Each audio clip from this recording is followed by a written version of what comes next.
కూడా చేయడం అయితే జరిగింది CM Revanth Reddy. Suzlon wind energy ప్రాజెక్టులకు లోకేష్ శంకుస్థాపన. 10,000 కోట్ల పెట్టుబడితో 4,000 మందికి పైగా ఉపాధి. సుజ్లాన్ భాగస్వామ్యంతో 12,000 మంది యువతకు నైపుణ్యాభివృద్ధి శిక్షణ అని చెప్పేసి ఇక్కడ వార్త చూస్తూ ఉన్నాము.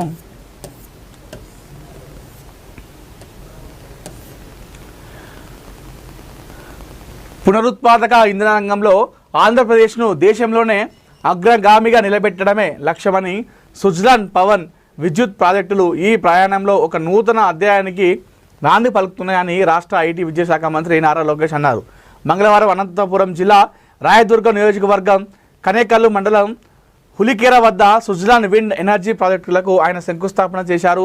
ఈ సందర్భంగా ఏర్పాటు చేసిన సభలో లోకేష్ మాట్లాడుతూ సుజ్లాన్తో ఏపీకి ఉన్న 2 దశాబ్దాల బంధం పునరుద్ధరణ కావడం సంతోషంగా ఉందన్నారు. స్వచ్ఛ ఇంధనం ప్రపంచ ప్రాధాన్యతగా మారక ముందే దానిపై నమ్మకం ఉంచి దేశ ఇంధన స్వావలంబనకు పునాదులు వేసిన దివంగత తులసి తంతిని ఈ సందర్భంగా స్మరించుకోవాలని లోకేష్ అన్నారు. ఆయన దార్శనికతకు అనంతపురంలోనే బలమైన పునాది పడిందని గుర్తు చేశారు. భారత పవన విద్యుత్ రంగాన్ని ప్రపంచ పటంలో నిలిపిన సంస్థ సుజ్లాన్ అని కొనియాడారు. ఎన్నో క్లిష్ట పరిస్థితులను ఎదుర్కొన్నప్పటికీ నిబద్ధతతో కూడిన సంస్కృతితో సుజ్లాన్ సంస్థ నిలదొక్కుందని ప్రశంసించారు. గత 5 ఏళ్లలో రాష్ట్రంలో పవన విద్యుత్ రంగం పూర్తిగా నిలిచిపోయిందని, కేవలం 6 మెగావాట్ల సామర్థ్యం మాత్రమే అదనంగా చేరిందని లోకేష్ విమర్శించారు. నేడు ఒక్క అనంతపురంలోనే సుజ్లాన్ యూనిట్కు ఏటా 1,260 మెగావాట్ల తయారీ సామర్థ్యం ఉందని, ఇక్కడ ప్రత్యక్షంగా 1,200 మందికి ఉపాధి లభిస్తుందని, వారిలో 70% పైగా స్థానికులని తెలిపారు. రాష్ట్ర వ్యాప్తంగా సుజ్లాన్ ఇప్పటికే 2,000కు పైగా గ్రీన్ ఉద్యోగాలు సృష్టించిందని వివరించారు. ప్రస్తుతం శంకుస్థాపన చేసిన ప్రాజెక్టుల ద్వారా 1,325 మెగావాట్ల పునరుత్పాదక ఇంధన సామర్థ్యం అందుబాటులోకి వస్తుందని మంత్రి తెలిపారు. దీనికోసం సుమారు 10,000 కోట్ల పెట్టుబడి వస్తుండగా ప్రత్యక్షంగా పరోక్షంగా 4,000కు పైగా ఉద్యోగాలు లభిస్తాయని చెప్పారు. ఆంధ్రప్రదేశ్లో అక్కడ కూటమి ప్రభుత్వానికి కేంద్రం నుండి అయితే బడ్జెట్ ఏ సపోర్ట్ అయినా సరే చాలా ఈజీ. ఇట్లా చెప్పగానే మిగతా వాళ్ళైతే అపాయింట్మెంట్లు తీసుకోవాలి, అన్నీ చేసే వరకు టైం అవుతుంది.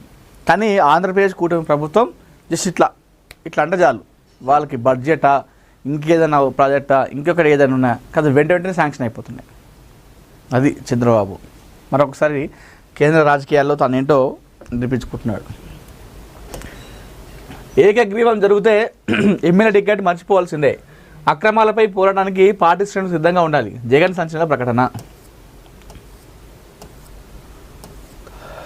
అయితే ఎవరైతే ఆ పరిధిలో అక్కడ స్థానిక ఎన్నికల్లో ఓడిపోతారో ఏకగ్రీవం అవుతుందో అక్కడ ఆ ఎమ్మెల్యే స్థానికంగా ఎవరైతే ఎమ్మెల్యే ఉంటారో ఆ MLA ticket మర్చిపోవడే.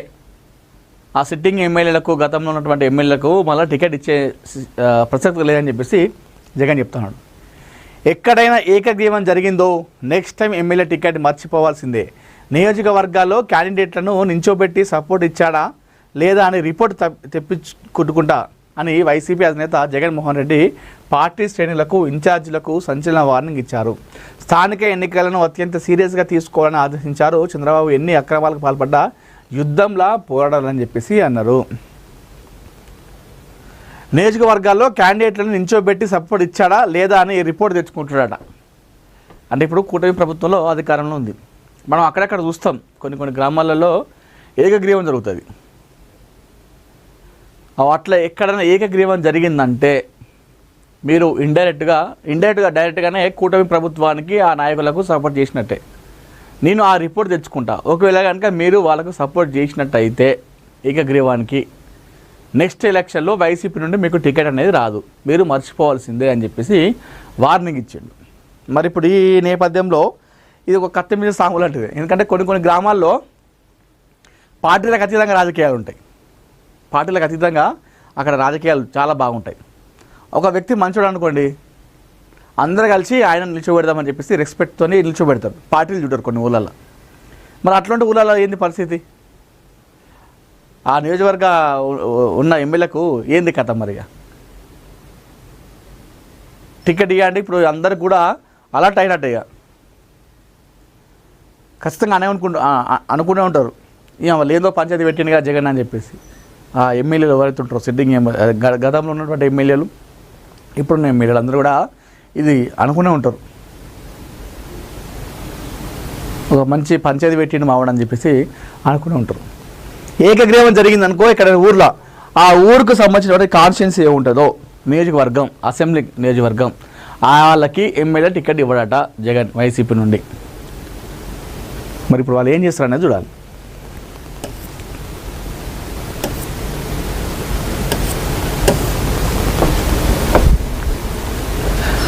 రేగాపై బగ్గుమన్న MLA Payam. CM Revanth సునామీలో Kantharao కొట్టుకపోయాడు. మతి భ్రమించి పిచ్చి కూతలు కూస్తున్నాడు. కేసు పెట్టగానే పారిపోయిన బతుకు కాంతారావుది. మతి స్థిమితం కోల్పోయి చిల్లర మాటలు. సిఎల్పిలో మీడియా సమావేశం, హాట్ కామెంట్స్. ముఖ్యమంత్రి రేవంత్ రెడ్డిపై మాజీ ఎమ్మెల్యే రేగా కాంతారావు చేసిన అనుచిత వ్యాఖ్యలను తీవ్రంగా ఖండిస్తున్నానని, సీఎం రేవంత్ రెడ్డి పైన మాట్లాడే నైతిక అర్హత ఆయనకు లేదని పినబాక ఎమ్మెల్యే శాసనసభ ST committee chairman Payam Venkateswarlu తీవ్ర స్థాయిలో మండిపడ్డారు. మంగళవారం సిఎల్పిలో నిర్వహించిన మీడియా సమావేశంలో